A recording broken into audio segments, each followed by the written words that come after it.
Bienvenidos a Sistema Roto para el Estado.net. Me acompañan en esta ocasión César Robles, periodista desde Lima, Perú, y Marta Martín desde Valencia, España. El tema Perú ha sido controversial desde la llegada de Pedro Castillo a la presidencia del Perú. Recordemos que los sistemas dominantes, hablar de socialismo, hablar de los movimientos campesinos, hablar de gobiernos progresistas en América Latina y en el mundo, siempre ha sido una especie de piedra de tranca para los sistemas dominantes, para Washington, para el imperialismo, para los sistemas imperiales como tal. Vamos a concentrar este análisis en dos puntos. Lo que ha sido el papel de los medios en el Perú desde la llegada de Pedro Castillo a la presidencia y un plano legislativo que ha sido una especie de piedra de tranca para Pedro Castillo en el Perú. Quiero iniciar contigo, César, desde Lima, Perú. ¿Cómo ha sido el papel de los medios de comunicación desde la llegada de Pedro Castillo a a la presidencia? Bienvenidos, hablamos de hoy. Hola Mariana, un gusto saludarte a ti y a toda la gente del Estado.net. Bueno, sí, efectivamente, una de las cosas que, digamos, se ha marcado desde el primer día de gobierno de Pedro Castillo es el papel bastante crítico, yo diría que más que crítico, un papel eh, sumamente erosionante de parte de la prensa peruana en base a la gestión del presidente Castillo desde el primer día, ¿no? Prácticamente no ha habido ningún día desde el 28 de julio hacia adelante que la prensa no haya asumido un papel sumamente agresivo, violento, yo diría hasta desestabilizador, para tratar de erosionar y debilitar al el recientemente el gobierno, ¿no? Conformado por ciertos sectores democráticos, de izquierda, que después de más de 200 años de vía republicana acceden al gobierno. Esto es un elemento porque indudablemente la prensa está jugando un rol muy apegada a los intereses económicos, políticos de ciertos sectores empresariales que desde la fundación de la República en el Perú siempre han cortado el jamón, ¿no? Ahora se ven por primera vez al margen de posibilidades, sin cercanía de llegar a las esferas de gobierno, y eso indudablemente desespera. Desespera en tanto hay una propuesta de agenda que desde diversos sectores de la izquierda se ha planteado, pero que aún el gobierno no logra implementar debido a la debilidad política que tiene en el Congreso de la República y al cada vez menos respaldo social que va teniendo en la población, porque toda esa campaña de desprestigio, de desinformación, indudablemente que va erosionando en el liderazgo del presidente, pero también en la debilidad del propio gobierno, ¿no? Uh -huh. Ok, perfecto. Ahora quisiera consultarte, Marta, desde un plano internacional, desde un tema ya fuera de las fronteras del Perú. Como comentaba César, un sistema mediático muy fuerte de agresiones permanentes. Pero ¿cómo lidiar entonces con este discurso? Cuando tenemos, por ejemplo, un titular, por ejemplo, en notimérica.com de hace 7 horas aproximadamente, que te indica en una primera instancia que Pedro Castillo tiene el 60% solamente de los peruanos y peruanas que aprueban su gestión. Sí, bueno, en primer lugar, buenos días desde aquí, desde el Estado español a ambos, y un placer estar de nuevo en el Estado.net. Sí, además acaba de leer la noticia que tú apuntabas, la acaba de ver, ¿no? Y la acaba de leer. Desde el plano internacional, creo que de momento Perú no está siendo muy tocado. Aquí, tanto en España como en Europa, tenemos ya bastante con mentir sobre Venezuela. Entonces, no, de momento no les hace falta más, ¿no? Pero desde luego que yo estuve lo comentaba antes, estuvimos en la segunda vuelta de las elecciones allí en Lima. Además, no nos acreditaron como observadores internacionales, tuvimos que hacer varios recursos y bueno, al final la Junta Nacional Electoral, saltándose todos los artículos de la propia ley electoral peruana, no nos acreditó como tal. Entonces, bueno, pues vivimos esa presión de esos medios de comunicación. La verdad es que fue terrible, sobre todo porque veníamos además de unas semanas anteriores haber estado también en Ecuador como observación. Y en Ecuador también había sido muy duro, ¿no? Porque, bueno, Ecuador viene de la situación de la traición de Lenín Moreno, viene también con una prensa muy de derechas, y ya nos encontramos en una situación complicada, pero yo la verdad es que la situación que vivimos en Lima con los medios de comunicación, ya no desde el 28, desde la toma de posesión del presidente Castillo, sino es que previamente, ¿no?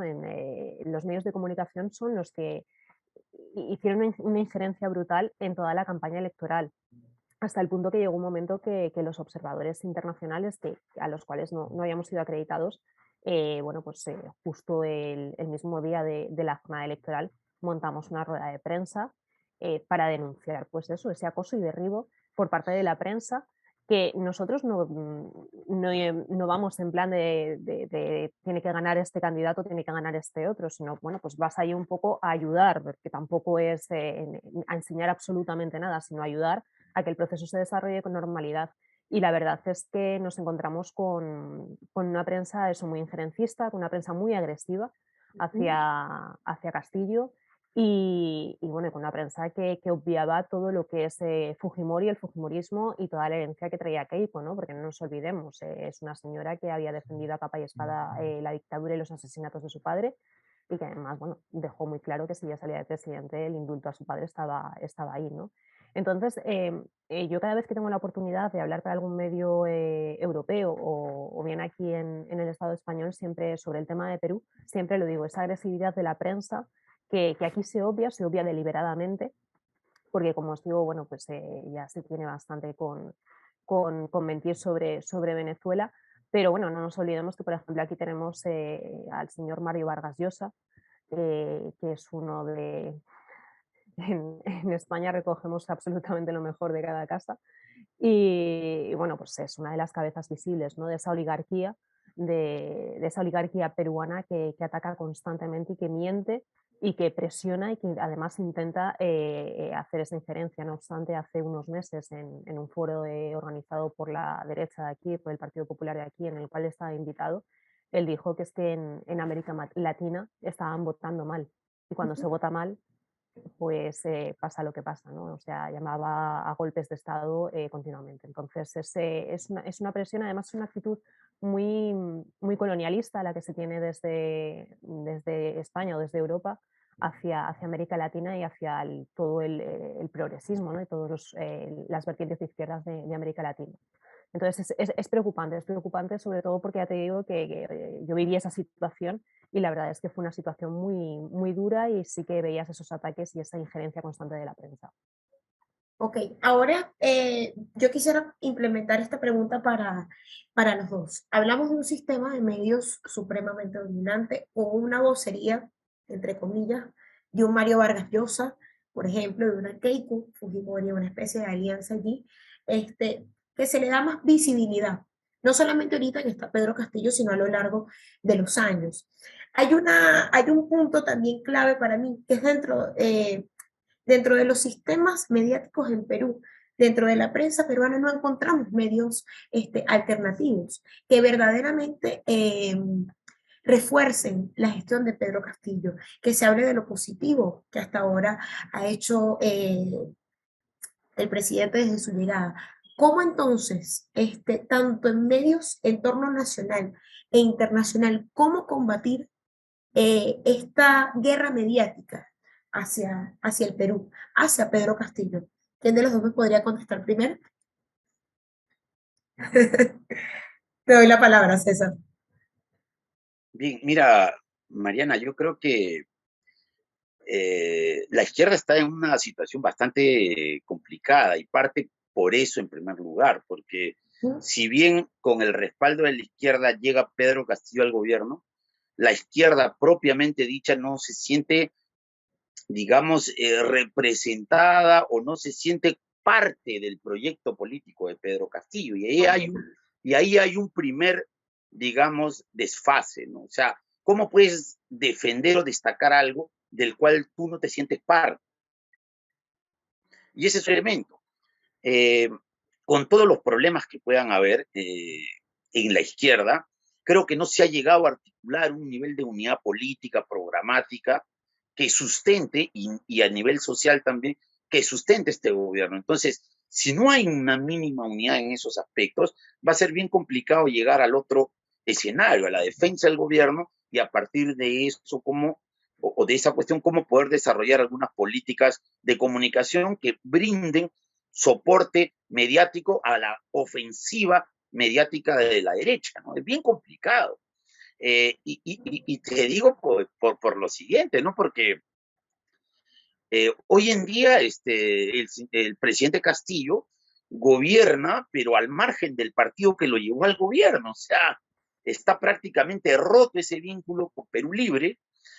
Y por otro lado, Perú Libre se embarca en una confrontación con lo que ellos llaman los caviares, o sea, la derecha o la izquierda ilustrada, digamos, que también están en la postura de apoyar al gobierno, pero hay una discrepancia cuando el enemigo o el rival, el enemigo principal es el fascismo.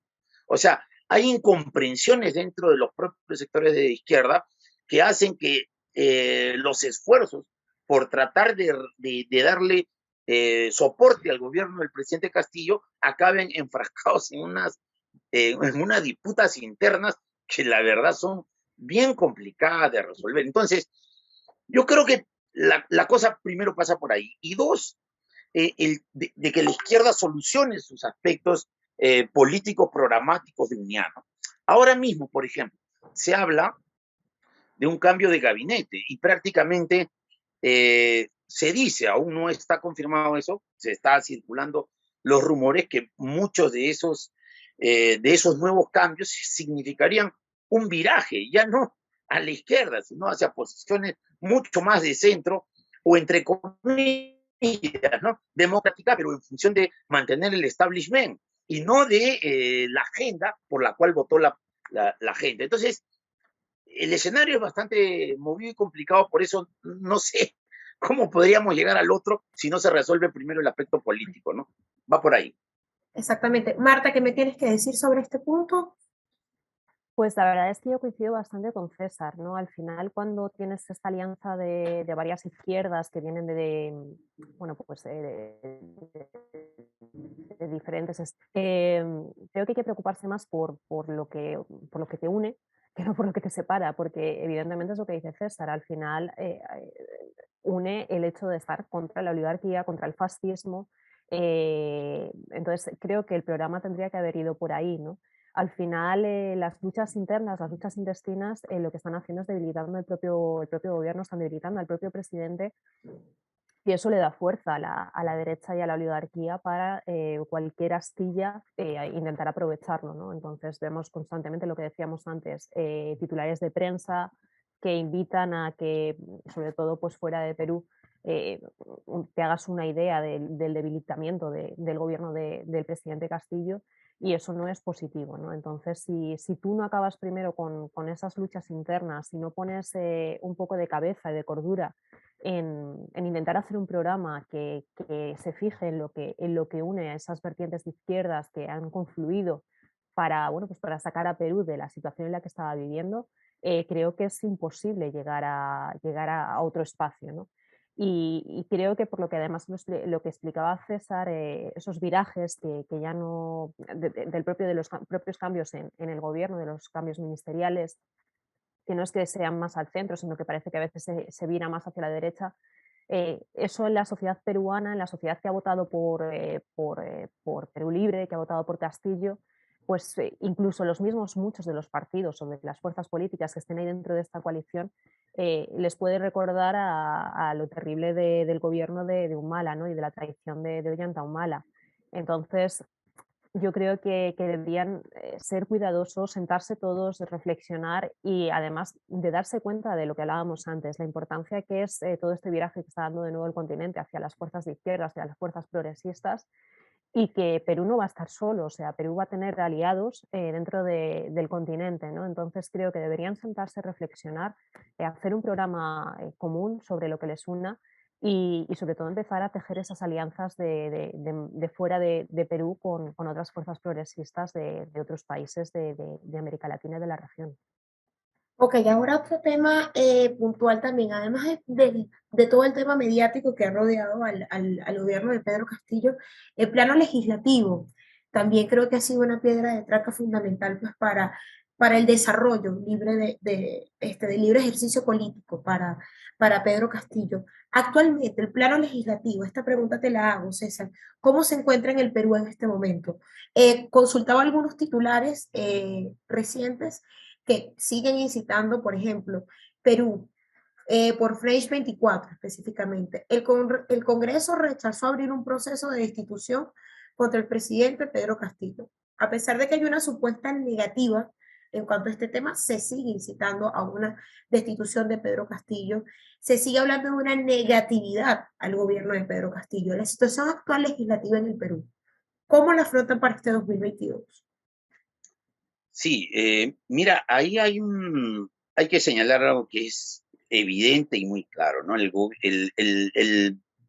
Los partidos que gobiernan el poder legislativo son partidos de derecha y fascistas, ¿no? Que tienen una agenda única, que es la destitución vía vacancia presidencial. O sea, eso está clarísimo. Y están trabajando desde el primer día en esa perspectiva. Ahora, eso se abona con los errores que comete el gobierno. Errores que cada vez son alimentados y promovidos y levantados mediáticamente por la prensa del establishment, ¿no? La prensa de derecha. Y ahí creo que es importante señalar que si bien el legislativo tiene su agenda, el gobierno abona eso. Abona con nombramientos de ministros que no tienen no solamente las capacidades, sino que son cuestionados, tienen procesos penales o en algunos casos son denuncias de diversa índole, ¿no? O sea, no da un nivel de... O por ejemplo, mira lo último que pasó, la Fiscalía entró a Palacio de Gobierno haciendo una investigación y el secretario del presidente le encuentra $20,000 en el baño de Palacio. O sea, esas cosas pues, no se pueden permitir, no se pueden dar en un gobierno que se dice de popular y de izquierda. O sea, le estás dando armas al enemigo para que finalmente aproveche de eso y te genere un nivel de inestabilidad. Ahora, ¿se pueden corregir? Yo creo que sí hay formas. El asunto está de si el presidente o el entorno del presidente es accesible a todas las sugerencias que desde los grupos aliados al gobierno le están haciendo, ¿no? Y ese creo que es un elemento central, una oposición con una agenda propia y un gobierno que aún no encuentra no sé, el camino, la ruta por donde encauzar y poder dirigirse tratando de cometer el menor error posible, ¿no? Marta, quisiera preguntarte, hablaba con César de la coyuntura interna en el Perú sobre el plano legislativo, pero por ejemplo, encontramos desde España un país que bajo los sistemas mediáticos hay un desarrollo en cuanto a muchísimos planos sociales, económicos, políticos, pero vemos una imagen en el Congreso de constantes peleas diarias, además. Pero entonces, ¿cómo puede implantarse esta imagen dentro de un poder legislativo en Perú bajo un gobierno de derecha, eh, perdón, bajo sistemas de derecha en el Perú? ¿Cómo se ve esta imagen afuera, específicamente desde España?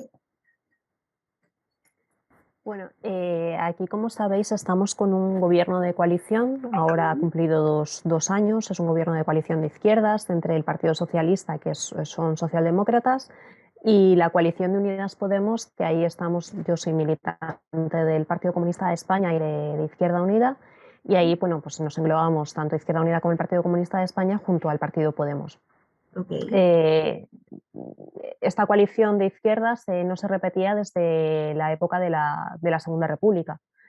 Como sabéis, bueno, aquí tuvimos una época de dictadura de Primo de Rivera en los años 20 y al final, a través de unas elecciones municipales, se llega a echar al rey y se consigue instaurar una república en el 36. Perdón, en el 31. No te preocupes. Esa república dura 5 años, hasta el 36, que será un golpe de Estado fascista contra un gobierno legítimo y bueno, a partir de ahí pues empieza una guerra civil, tenemos 40 años de dictadura y el dictador muere en la cama en el 1975 y ya se ha turnado gobiernos de bipartidismo entre la socialdemocracia y la derecha, entre el Partido Socialista y el Partido Popular hasta ahora.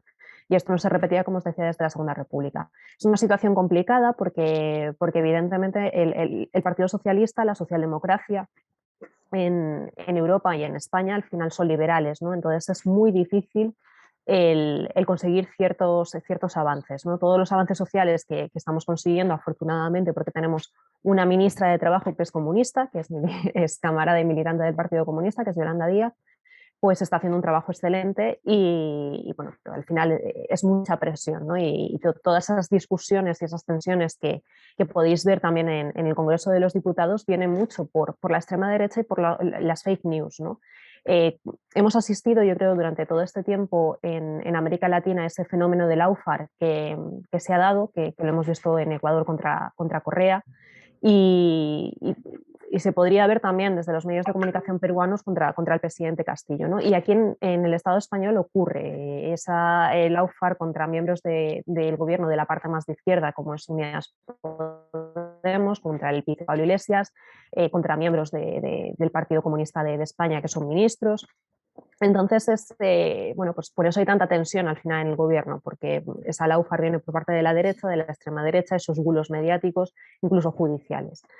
Al final, casi ves ese reflejo, ¿no? Cuando sigues la actualidad de Perú, pues ves ese reflejo, en parte te sientes identificado porque es difícil, es complicado ante un legislativo, en este caso en España, como es el Congreso de los Diputados, en donde, bueno, pues tienes una mayoría a la izquierda, pero en una mayoría muy, muy amplia, y hay una presión de la derecha, de la extrema derecha y de los liberales constante.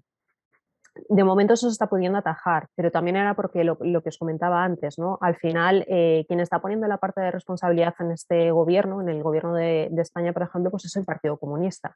Es el Partido Comunista junto al Partido Podemos, que somos los que nos sentamos con el PSOE y le decimos, no, mira, vamos a fijarnos en lo que nos une y no en lo que nos separa, porque si nos fijamos en lo que nos separa es muy complicado y no vamos a llegar a ningún sitio. Entonces, desde España yo creo que la situación del presidente Castillo, digo desde España, desde la visión de la izquierda, porque evidentemente desde la visión de la derecha el profesor Castillo y el presidente Castillo es lo peor del mundo, ¿no? Bueno, además, pues ya sabemos, en Perú con todo el tema del comunismo, del terruqueo, de todos los problemas que hubo en su momento, pues eso la derecha, tanto europea como española, lo van a aprovechar. Pero desde la izquierda vemos esa similitud de esos gobiernos de coalición, de lo que os decía antes, que al final es sentarse porque son fuerzas de izquierdas muy dispares, lo que decía César antes, ¿no? Unos que se llaman la izquierda caviar, otros que puede ser una izquierda más obrerista o más campesina, ¿no? En el caso de Perú. Creo que sentarse y, bueno, pues no intentar imponer agendas, porque también es muy complicado. Esa izquierda que puede ser más ilustrada, que está en las ciudades, bueno, puede tener una concepción de ciertas cuestiones que la izquierda, que es más obrera o más campesina, no las tiene de la misma forma, puede ser incluso más conservadora, pero eso hay que entenderse, ¿no? Y hay que sentarse y hay que tejer esa agenda propia, que no la marquen los medios de comunicación, porque yo creo que al final es eso, lo que está pasando en Perú era lo que decíamos, las grandes oligarquías que son las dueñas de los medios de comunicación le están bueno, pues planteando la agenda al presidente Castillo, y al final esos virajes y el seguir hacia esa agenda que plantean los medios de comunicación pues no va a conducir a nada bueno, porque solo va a conducir a tensiones dentro del gobierno que la derecha va a aprovechar en cualquier momento, ¿no? Y eso aquí en el Estado español es lo que pasa. Entonces tienes que tener mucho cuidado, ser muy cuidadoso con las alianzas de gobierno y sobre todo cuando hay algún tipo de problema, sentarte, parar, reflexionar, hablar, para qué estamos aquí, qué es lo que nos une, porque al final es para mejorar la vida de la gente. Vamos a centrarnos en eso y luego después ya las cuestiones menos importantes, que cada uno, bueno, pues tiene sus puntos de vista, vamos a dejarlas de lado para que no le demos esa carnaza a la derecha, ¿no? Y en este caso yo creo que desde el gobierno del profesor Castillo era lo que se debería de hacer, ¿no? Lo que decía César antes, un gobierno de izquierdas no se puede permitir tener a gente que de repente entra a la fiscalía y te encuentra dólares en el cuarto de baño. O sea, no puede ser, porque vas a generar una desconfianza en la propia gente que te ha votado y que espera ese cambio para Perú, que además no te lo van a perdonar, porque en la izquierda Exactamente. tenemos algo muy, algo muy marcado, que es que cuando la persona en la que hemos confiado nos falla, es muy difícil volver a confiar en el próximo candidato o candidata de izquierdas. Ahora, como para ya ir concluyendo un Mariana, poco, dígame, un sí, gusto. quería solamente puntualizar un tema que he señalado Marta, que me Adelante, parece importante. adelante. Una de las dificultades que ha tenido el gobierno justamente es el hecho de poder consolidar una bancada, no solamente de su grupo parlamentario, sino una bancada que pueda generar una relación de aliados que permita darle sostenibilidad a las propuestas que vienen del Ejecutivo al Congreso para que puedan ser viables. ¿Qué es lo que pasa? La bancada del partido que ganó las elecciones, Perú Libre, que ganó con 42 congresistas, hoy día no representa más de 20, porque se han dividido en 3 grupos, producto también de los errores que han cometido. Y yo te pongo un ejemplo.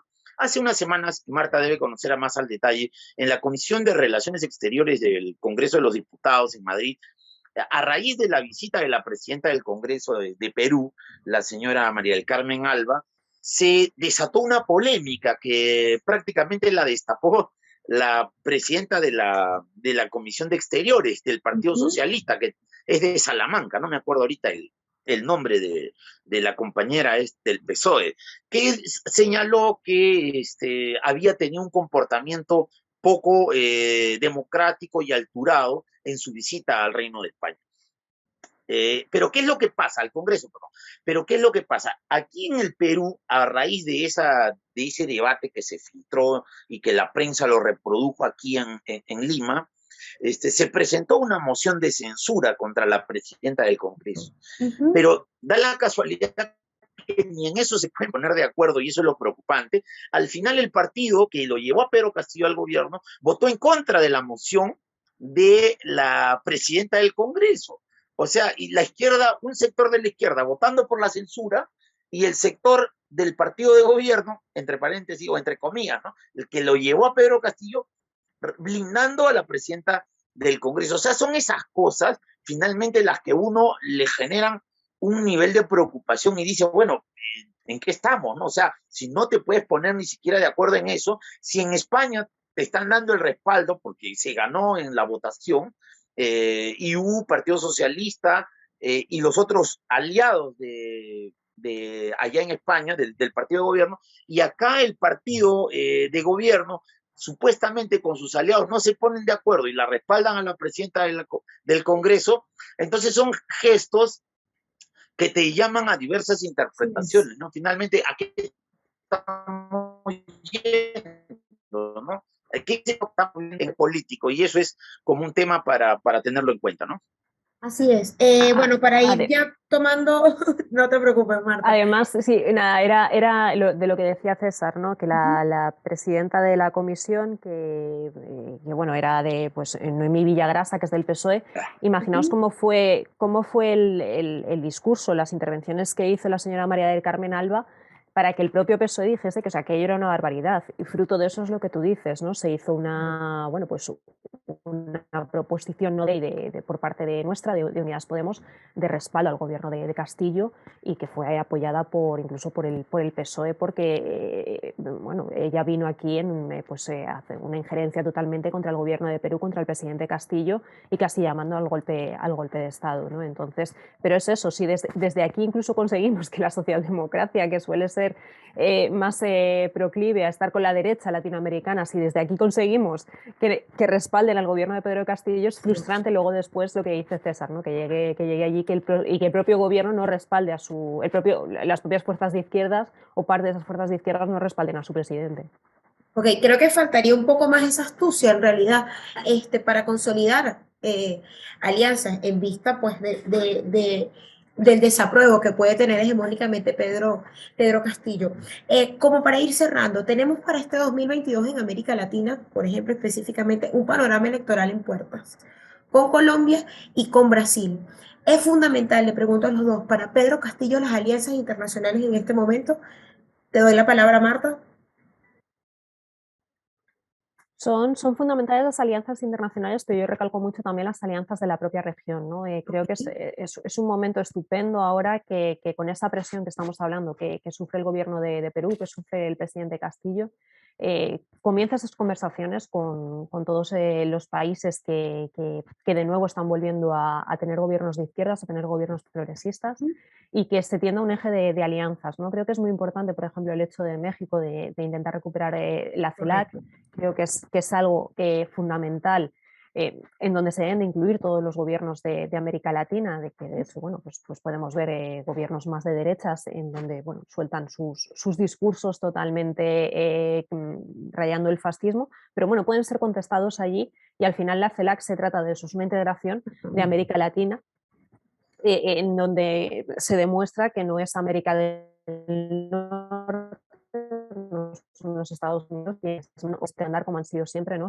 Intentando ser ese patio trasero de América Latina. Entonces creo que es muy importante las victorias que se han conseguido ahora, tanto con la presidenta Xiomara Castro, Chile, que veremos a ver cómo va evolucionando, bueno, Argentina, etcétera, etcétera, ¿no? Y creo que es muy importante pues lo que se viene ahora en Colombia y en Brasil, ¿no? Primero, además, Colombia tiene ahora en marzo las legislativas, que ya es bueno, pues un inicio bastante importante, en donde ahí tenemos que estar apoyando.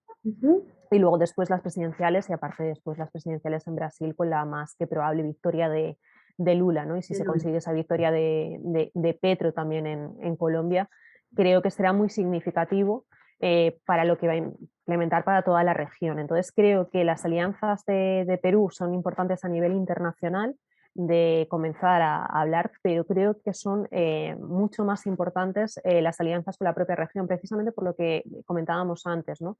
Pedro Castillo se está viendo en una situación en la que se vio en un principio gobernar prácticamente rodeado de la derecha. Entonces yo entiendo que desde el presidente Castillo debe de empezar a mantener conversaciones con la región, con los países de la región, porque también le pueden ayudar bueno, pues a gestionar toda esta crisis y a darle consejos de cómo se puede superar el tener a una oligarquía y a una prensa constantemente encima de ti. Y creo que es muy importante y es fundamental que comiencen esas conversaciones con la región, con todos los países de la región, con todas las fuerzas progresistas de la región. Así es, César. Escucho tu análisis sobre este tema, sobre este punto de las alianzas internacionales para el Perú, este 2022. Sí, ahí va a haber un tema muy interesante, porque claro, desde nuestra postura como militantes, simpatizantes de izquierda, claro, llamamos por la integración latinoamericana a través de UNASUR, de la CELAC, Yes. pero en la política ya concreta, la Cancillería peruana no está por esa orientación. Yo creo que la Cancillería peruana estaría más, digamos, más sensible, más abierta a escuchar, por ejemplo, lo que ha dicho el presidente electo, el presidente Boric, ¿no? Ha dicho, vamos a fortalecer la Alianza del Pacífico. O sea, ahí va a haber una situación, creo que bastante compleja, porque si bien la izquierda aboga por la integración latinoamericana a través de UNASUR o CELAC, vienen vientos del sur que plantean, como presidente Boric, que plantea la Alianza del Pacífico. Entonces el gobierno va a estar en un dilema, o sea, ¿cómo va a ser la situación? Porque la Cancillería es la Cancillería institucional que va a abogar indudablemente entre UNASUR y la Alianza del Pacífico por la Alianza del Pacífico. Entonces, creo que ese terreno también va a ser un terreno de exploración, de disputa, y vamos a ver finalmente cómo y qué es lo que decide el presidente Castillo, ¿no? Eso es un tema todavía que creo que llegado el momento va a tener que debatirse y discutirse, pero intuyo, Mariana, lamentablemente creo que la inclinación de Cancillería sería de priorizar el tema de la Alianza del Pacífico, ¿no? Correcto. Bueno, agradecida con ustedes por aceptar esta invitación a Sistema Roto para el Estado.net. Agradecida también por sus reflexiones para este panorama en América Latina, específicamente para Perú en 2022. Agradecerles nuevamente por su tiempo. Marta, si quisieras decir algo más. Nada, pues que siempre es un placer colaborar con vosotros y con vosotras, y que aquí estamos a la orden cuando queráis la colaboración, y bueno, y que pues desear que se encauce, ¿no? Que se encauce la situación de Perú y bueno, que a eso también ayuden pues, las victorias electorales del resto de los países en la región y los gobiernos ya afianzados como son el de Venezuela con el presidente Maduro o bueno, pues como puede ser Argentina, que parece que aunque tira de vez en cuando, ¿no? Pero que sí que es verdad que parece que, bueno, que está ahí y que al final pues, se puede contar con ellos, o la victoria ahora también en Nicaragua del presidente Ortega, ¿no? Entonces creo que ojalá se pueda encauzar Perú de esa forma, de esa manera, y que ojalá pues, se opte más que por lo que nos decía César, ¿no? Más que por la Alianza del Pacífico, que yo también sospecho que Cancillería va más por ahí, pero bueno, ojalá se vire y se cambie ese viraje hacia más una integración latinoamericana a través de la CELAC o de la UNASUR. Te escucho, César, tus últimas reflexiones. No, bueno, muchas gracias, Mariana, y a toda la gente del Estado.net. Encantado de compartir. Siempre estamos acá dispuestos para intercambiar puntos de vista, ¿no? Muchas gracias. A ustedes, muchísimas gracias. Sistema Roto por el Estado.net. Un placer acompañarlos a ustedes en esta emisión.